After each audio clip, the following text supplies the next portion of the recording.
গতকাল অনশন মঞ্চে ধর্মতলার যে অনশন মঞ্চ, সেই অনশন মঞ্চে চিকিৎসকদের জন্য, আন্দোলনকারীদের জন্য একটা বড় ঘটনা বহুল দিন ছিল। ধনতেরাসে কেয়াশেট গোল্ড অ্যান্ড ডায়মন্ডে এসে গেল সুবর্ণ সুযোগ। হলমার্ক ও HYD কোডযুক্ত প্রতি গ্রাম সোনার গহনায় পাওয়া যাচ্ছে 600 টাকা ছাড়, সঙ্গে উপহার।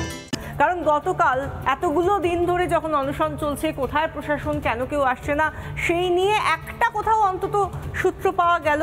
মুখ্য সচিব এলেন, সঙ্গে নন্দিনী চ্যাটার্জিও এলেন, এবং তারই মধ্যে গতকাল টলিউডের যারা কলাকুশলী তাদের একাংশ ধর্মতলার অনশন মঞ্চে এসে প্রতীকী অনশনও করলেন। সেই সঙ্গে গতকালই হাসপাতাল থেকে ছাড়া পেলেন আন্দোলনকারী, এতদিন ধরে যিনি চিকিৎসার জন্য হাসপাতালে ভর্তি ছিলেন, সেই পুলস্ত আচার্য।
তারা কিন্তু আবার ফিরবো এবং আমরা কিন্তু ফেরার রাস্তাতেই আছি। আমি আন্দোলন মঞ্চে যেতে চাইছি, হয়তো অনশন মঞ্চে হয়তো আমাকে আর কেউ বসতে দেবে না এই মুহূর্তে, কিন্তু দরকার পড়লে পরে বসতে হলে আবার আমি বসবো, আমার এতে কোনো সমস্যা নেই।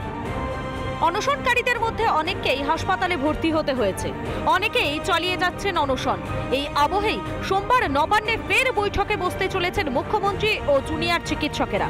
স্বাস্থ্য পরিকাঠামোর সংস্কার করে অচলাবস্থা কাটাতে পারবে সরকার? রিপাবলিক বাংলা। গতকাল যখন অনশন মঞ্চে মুখ্য সচিব এলেন, তার ফোনেই কথা বললেন অনশনরত চিকিৎসকদের সঙ্গে মুখ্যমন্ত্রী মমতা বন্দ্যোপাধ্যায়। তিনি একদিকে তাদেরকে অনুরোধ করলেন যাতে তারা অনশন তুলে নেয়, এবং সেই সঙ্গে তিনি বললেন, তাদেরকে সম্বোধন করলেন ভাই বোন বলে।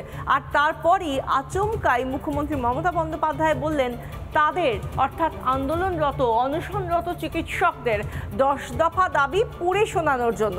আর এখান থেকেই চিকিৎসকদের প্রশ্ন, তাহলে কি এতদিন এই 10 দফা দাবি সম্পর্কে কিছুই জানতেন না মুখ্যমন্ত্রী? এতদিন কি ঘুমোচ্ছিলেন?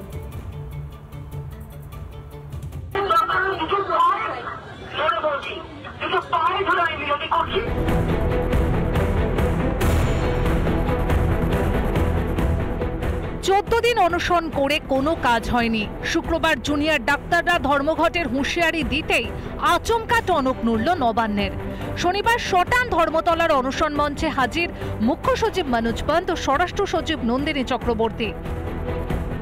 অনশনরত চিকিৎসকদের মুখ্য সচিবের ফোন থেকে সরাসরি কথা বললেন মুখ্যমন্ত্রী মমতা বন্দ্যোপাধ্যায়।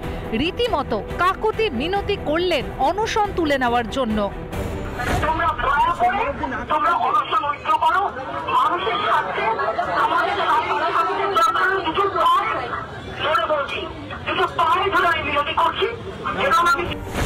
যথারীতি মমতার অনুরোধে বরফ গলল না। মুখ্যমন্ত্রীকে অনশন মঞ্চে আসার অনুরোধ জুনিয়র চিকিৎসকদের। বার্তালাপের শুরু থেকেই 10 দফা দাবি নিয়েই কথা বলেছিলেন জুনিয়র ডাক্তাররা। আচমকা মুখ্যমন্ত্রী জানতে চাইলেন 10 দফা দাবির ব্যাপারে।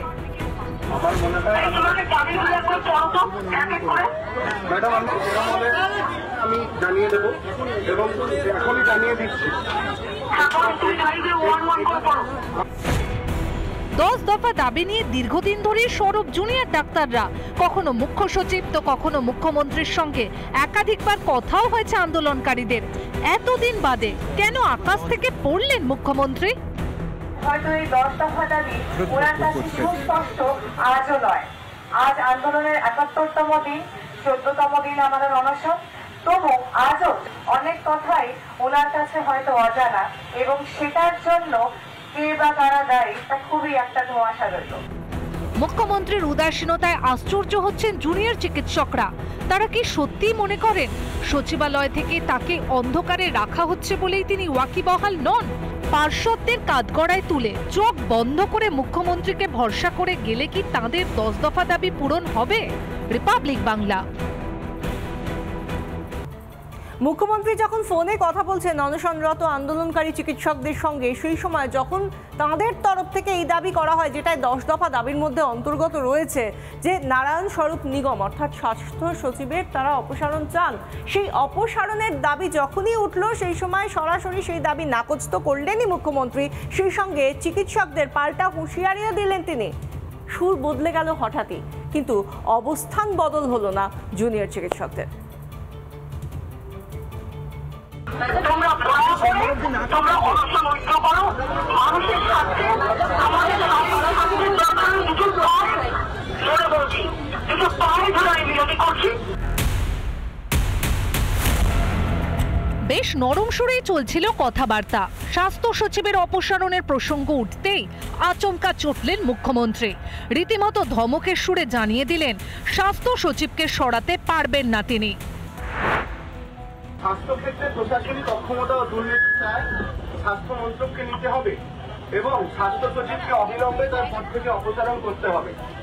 এটা হবে না, তার কারণ হচ্ছে তোমার যারা তারা তোমরা আন্দোলন করছো, তুমি কি এটা জানো যে অনেকে আন্দোলন যোগদান করেও স্বাস্থ্য সচিব কাজ নিয়ে প্রাইভেট নার্সিংহোমে কাজ করেছে?